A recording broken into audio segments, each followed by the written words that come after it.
Good evening and welcome to Independent Presbyterian Church and the 52nd Annual Religious Arts Festival. My name is Jeff McClellan and I'm the Director of Music and Fine Arts here at IPC.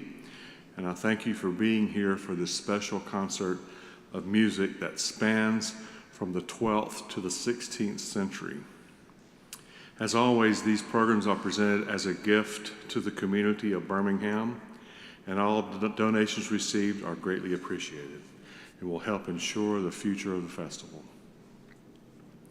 Please make plans to join us for the final event of the series this Sunday at 4, a festival choral service featuring the music of William Bradley Roberts and conducted by the composer. Choirs from All Saints Episcopal Church, Homewood, and Ascension Episcopal Church, Vestavia Hills, will join the IPC choir with a brass ensemble to bring this week to a joyous conclusion. Tonight, the Orlando Consort will be appearing for the 6th and final time at IPC as part of their farewell tour of the United States. This is a program featuring a selection of pieces they have especially enjoyed singing in the 35 years of their existence as an ensemble. Following the concert, you are invited to greet the consort in the parlor through the doors on your right, where they will have CDs for purchase. Please take a moment now to silence your electronic devices. Without further delay, I proudly present to you the Orlando Consort.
Ladies and gentlemen, good evening.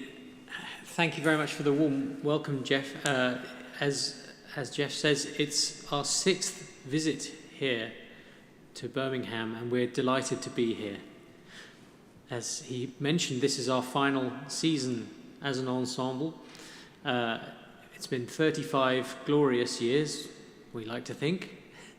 And while we're very sad that the Orlando Consort will cease performing this year, of course, it does give us the happy excuse to visit some of our favourite places and our old haunts, and it's great to be back here at what feels like a home away from home again and be with you.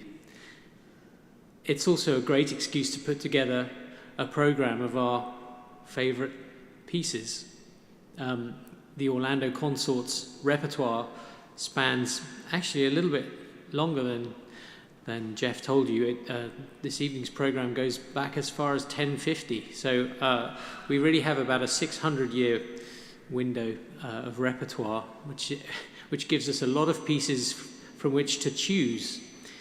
But we hope we've put together a program that gives you a variety of music from different ages and different places.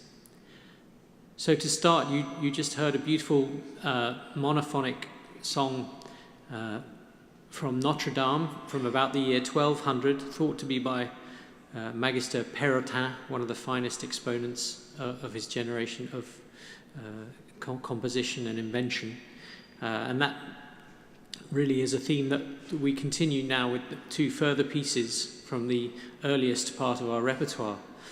Next, we're going to sing a piece taken from the Winchester Troper, and that does date from about 1050, and this is a piece where 2 parts start to conjure up the very first imaginings of harmony, note against note harmony. And after that, we'll sing a piece from the Aquitanian school, O Primus Homo Corruit, which again shows the first sort of flickerings of invention in terms of trying to come up with more than just plain song, if you like, where one part holds the familiar line and another part improvises over the top, and you get the first foray into 2-part harmony. We'll continue to say a little bit about the pieces and reminisce a little bit about 35 years of making music as we go through this evening. We do hope you enjoy the program. Thank you.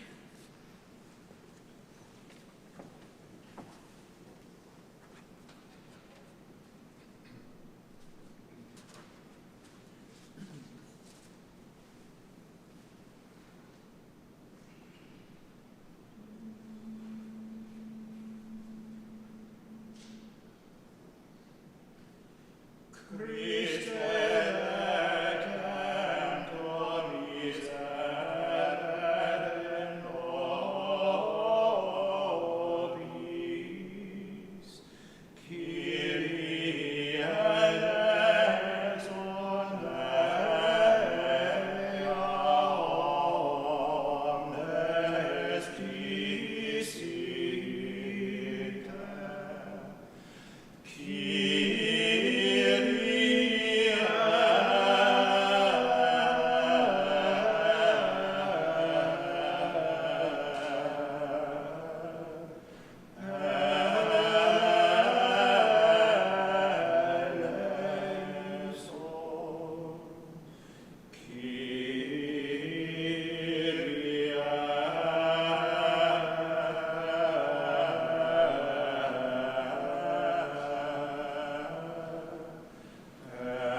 Alongside giving concerts and going on tour, a large part of the Consort's work has been recording CDs. And this started right back from day one. In fact, it was after the very first concert in 1988 that a member of the audience came out and approached the group and offered to record a CD. He said, "Would you like to record a CD?" And of course, Angus and Don and Charles and Robert back then said yes. And this happened after the second concert as well. And so before you know it, the Orlando Consort was born and working hard. And in the 35-year history, I think the group's recorded 38 CDs, 39 CDs, 2 of which are still in the can. So after our last concert, there will still be CDs produced. So it's definitely been a feature of the group's work. And our most recent project, which has been going on for 15 years now, is to record the complete secular works of Guillaume du Machaut. And we finished this 2 weeks ago with volume 11. So we've got that under our belt, and we're very proud of that achievement, and we're very grateful to Simon Perry at Hyperion Records for allowing us to do such a huge feat of recording. And we have 2 pieces of Machaut now. So we've skipped forward 200 years. And Machaut, instead of hearing what is essentially written down improvisation that you've just heard, Machaut follows very much the poetic forms. And you're going to hear Pleure d'Homme and a 4-part piece, Rosalie, which have been staples of the group's concert giving in the past few years.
We're going to carry on moving forward chronologically then, now towards the end of the 14th, beginning of the 15th century, and we're also crossing the channel into good old England. So we're going to sing two pieces, both of them sacred, although you might think from the rather jazzy cross rhythms that are going on in the first piece that it's rather irreverent, but it's not. It's sung from the heart and absolutely a question of belief. It's a credo, an anonymous credo from a collection. And then we come to a piece by a composer called John Plummer, and you'll hear immediately that it's a very different style, that it's much suaver, more consonant. Indeed, this exemplifies what was called the consonance angloise, the English style, as it were, which leads nicely forward into the next group of pieces by Dufay, which Angus will talk about. It gives me a chance just to put a little footnote in here about pronunciation. Now, I have an accent, you have an accent. We'll probably never agree on how to pronounce the word Birmingham, or as they say in the Midlands, Birmingham, as we say on our shores and so on. And that's a conundrum for people like ourselves who are trying to perform this music in the way which we think it was performed at the time. So we've tied ourselves in knots over the years, consulting historical linguists who trawl through records, letters sent by people in the days when we had letters, before emails in other words, where people comment on how they said things and sung things in a particular way at a particular time. So you'll notice that we don't sing credo in unum deum, but Mark will sing credo in unum deum. They don't trust me with words, by the way. I just sing oo all the time, which makes my life considerably easier than the others. But because of this, we sing this in completely different languages often, but also in different pronunciation systems according to whether it was sung 20 miles away, for example, from the other way in which that piece might have been sung at the time. Anyway, this is our informed, researched, educated guess as to how you might have heard Latin sung during this period.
So at this point in the proceedings, just before the interval, we reach roughly the midpoint in our chronological survey, I guess, by looking now at the music of Guillaume Dufay, another of our great composer heroes in the repertoire that we've been doing over the years.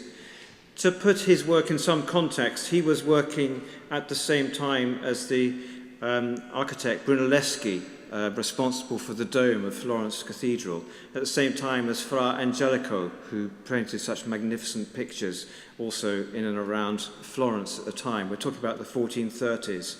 But he's a particularly interesting figure to us.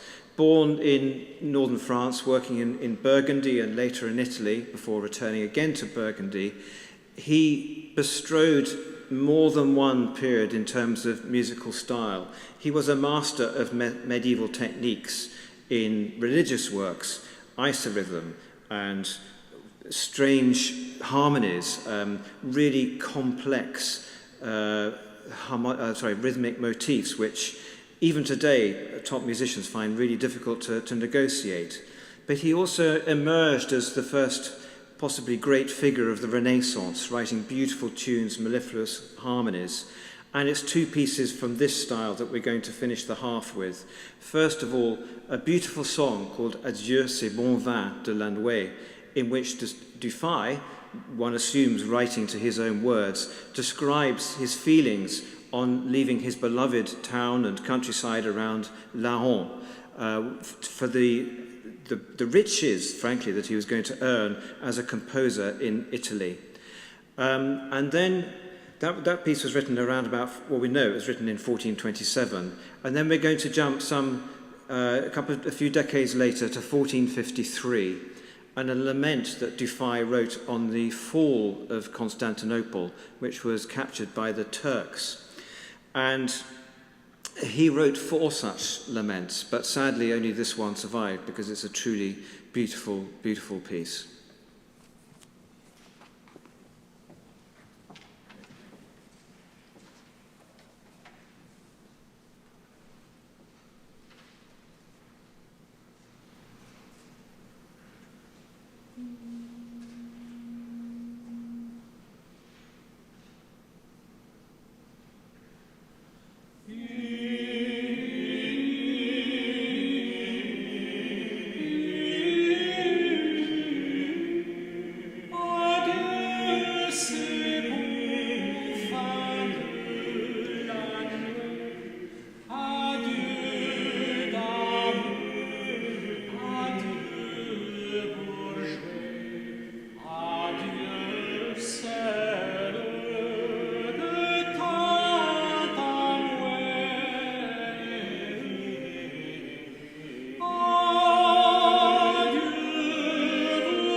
Thank you very much.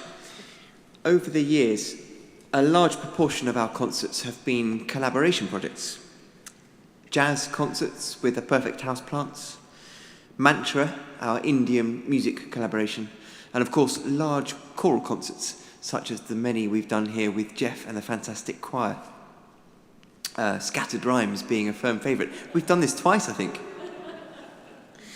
All of these had educational and outreach elements, enabling us to share our music with schools and choirs, not only in the UK, but across Europe and the States, our favourite being Birmingham, Alabama.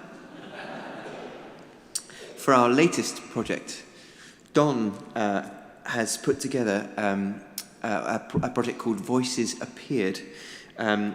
Don brilliantly compiled a medieval soundtrack to the classic silent film La Passion de Jeanne d'Arc, which we have performed nearly 70 times now. We've got a couple more left before we finish. We have two more favourites for you.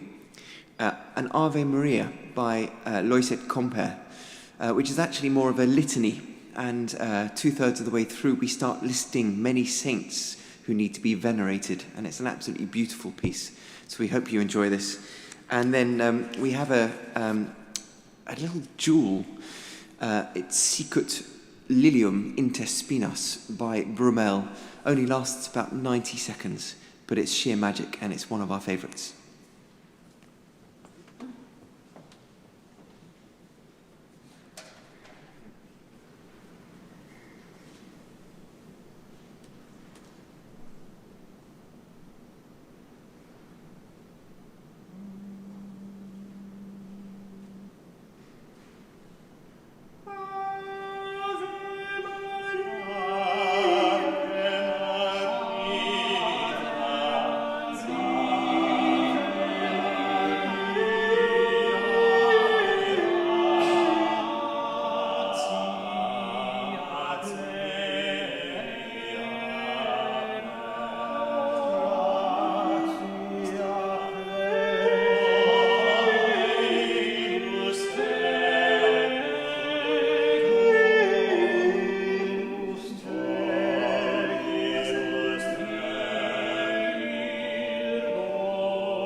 Thank you.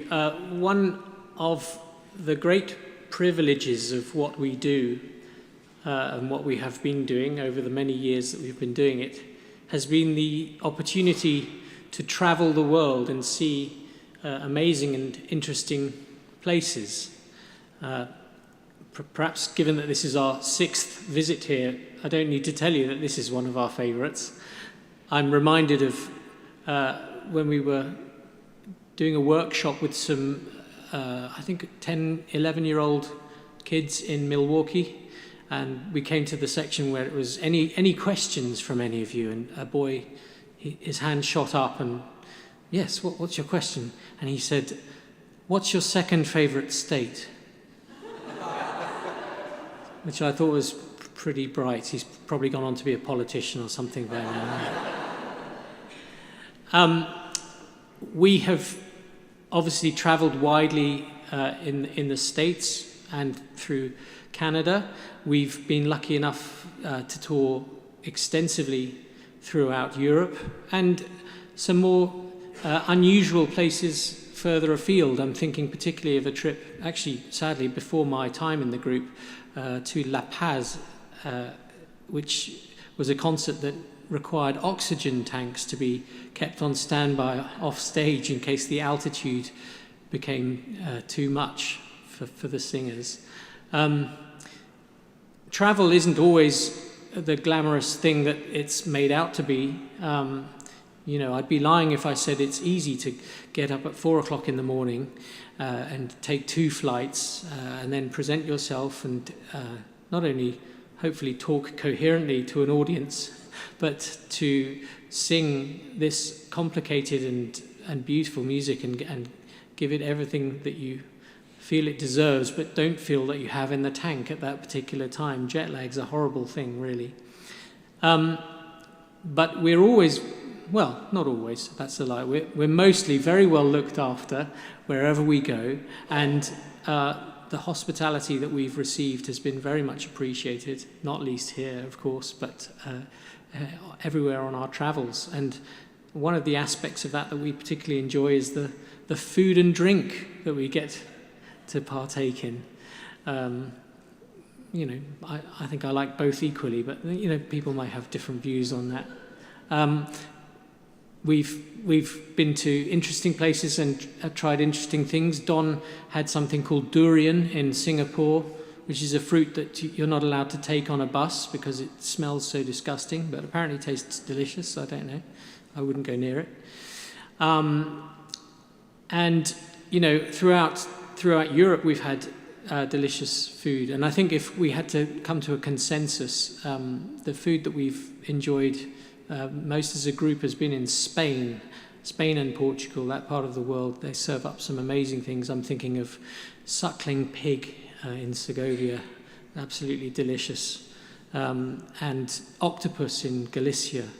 So this little section, sorry, I've been rambling on now about food. I realise I'm going into a little reverie, but this pair of pieces from Spain is really a love letter to that part of the world that we've enjoyed touring. It's the first piece by De La Torre, Adoramos te, Señor, a very prayerful hymn of praise to God, and the second one, Hortus Conclusus, by Ceballos, describes his love as an enclosed garden. Words from the Song of Songs, of course, a very fertile source of love poetry for composers to set, and one of several settings that we're singing this evening. Thank you.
Thank you very much. One of the questions we're often asked after concerts is, who's your favourite composer? It's difficult because there are so many fine composers. Comper springs to mind. We've made 2 CDs of his music. Machaut, of course, we've made 13 of his music, at least. One loses count. Dufay, again, very close to our hearts. Anonymous, if only because Anonymous lived for so long. But I think probably if you pressed us, we'd probably all agree that Josquin is right up there at the top of the tree. And it was true in his time as well, the preeminent composer of his time. In the way that sometimes happens, someone you're very fond of, you're known by your Christian name. I mean, we talk of Comper, Dufay, those are all surnames. Machaut, Josquin, that was his first name, Josquin des Prez, but he was so revered that he was known simply as Josquin, Little Jos. Is how the name derives.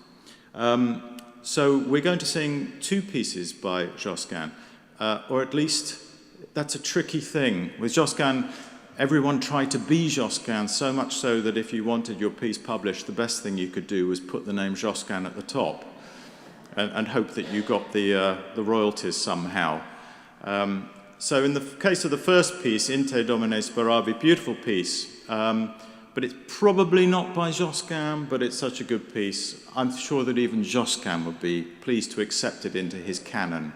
The second piece is definitely by Josquin, O Bone et Dulcis, and it demonstrates actually what Josquin is so good at, which is combining different elements. In this case, you have a Pater Noster, which is sung by Mark. You have the Ave Maria, which is what I sing, while Angus and Matt sing the duet with the other words, O Bone et Dulcis. It's deceptively simple on the paper, but it's ingenious at the same time.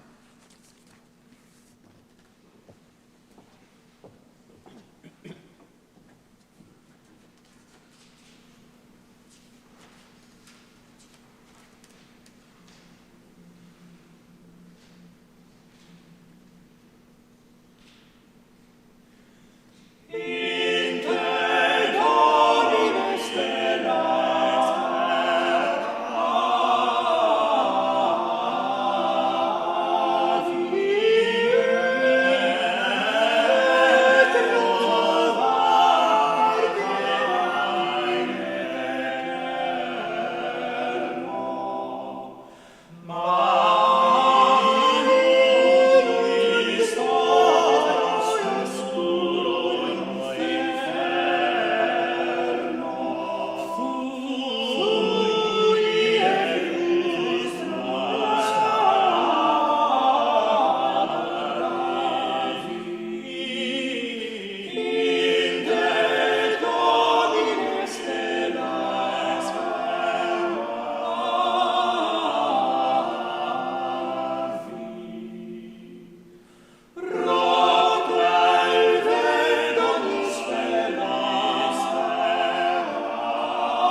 So we have just one more piece for you, so I suppose just a little bit of summing up might be in order.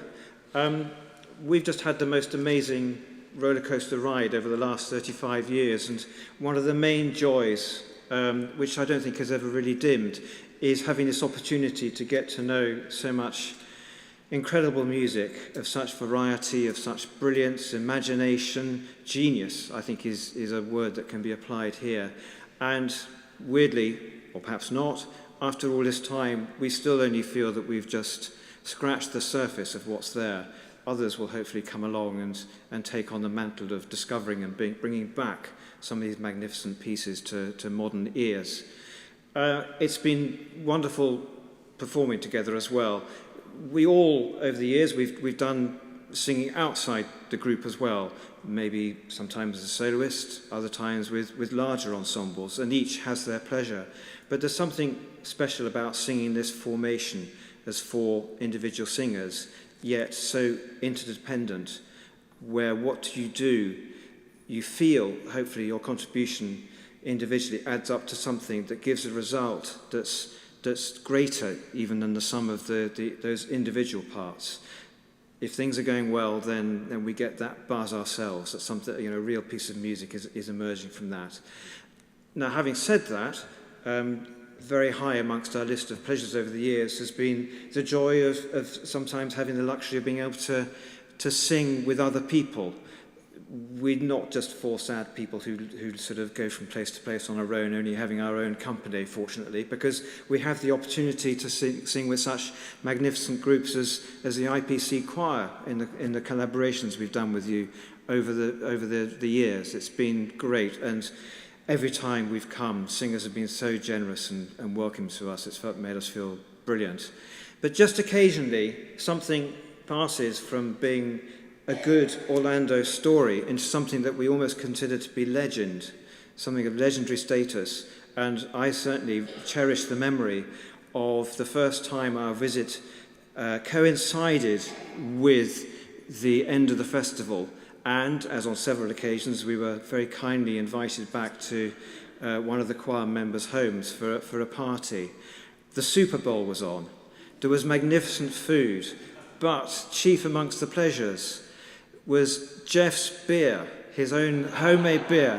And I tell you, as a group that loves beer over the years, that occasion has never been surpassed. And you would be amazed about how much we talk about it in rehearsal. It's fantastic. Anyway, we're going to leave you with a beautiful piece by Nicolas Gombert.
Thank you so much. It's been a pleasure to be here this evening, and we very much look forward to meeting and greeting some of you out in the parlour after this. We do, of course, just have one more short piece for you. I'm sure many of you will have heard it before on one of our 5 previous visits. I can't believe we wouldn't have performed this here before now. It's a very short piece, shorter than this introduction. It's only 2 words long. It's the in seculum section from the Gloria of an otherwise unknown Mass, and it's written in a style called hocket, from the Latin hoccitus, or hiccup, and perhaps you'll see why. It's nothing to do with someone having drunk lots of Jeff's beer. So.